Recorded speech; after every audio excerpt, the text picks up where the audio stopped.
आइए देखते हैं, मजा आएगा।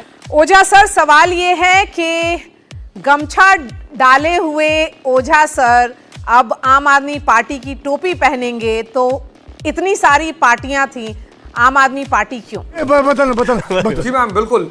जिस पार्टी ने एजुकेशन की इतनी बड़ी अलख जगा दी कि दिल्ली को एजुकेशनल लेबोरेटरी बना दिया कि विदेशियों को भी तारीफ करनी पड़ी,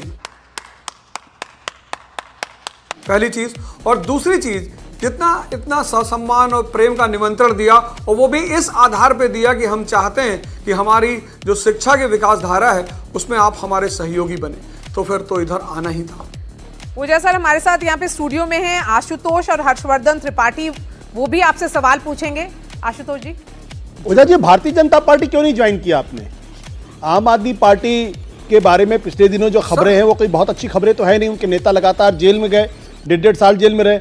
आपको मन में कभी सवाल नहीं पड़ा हुआ कि हो सकता है भ्रष्टाचार के आरोप हैं, वो गंभीर आरोप हो, संगीन आरोप हो?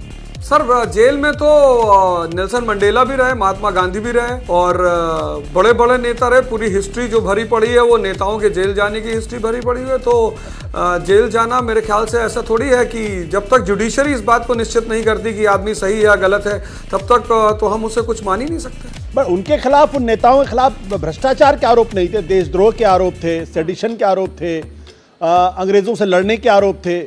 मुझे नहीं लगता कि महात्मा गांधी के ऊपर कोई भ्रष्टाचार के आरोप लगे हों या नेल्सन मंडेला के ऊपर कोई भ्रष्टाचार के आरोप लगे हों। मस्त जोक मारा रे, ये हंस रहे हलकट हंस। आरोप आरोप तो कोई किसी पे भी लगा सकता है सर।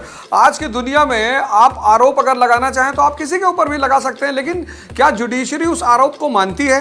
क्या जुडिशरी ने उसके पक्ष में निर्णय दिया है? किसी भी, ये तो लॉ कहता है कि जब तक कोई व्यक्ति कानूनी तौर पर घोषित नहीं किया जाता कि इसने अपराध किया है, तो उसे आप कानून के रूप में भी नहीं मान सकते।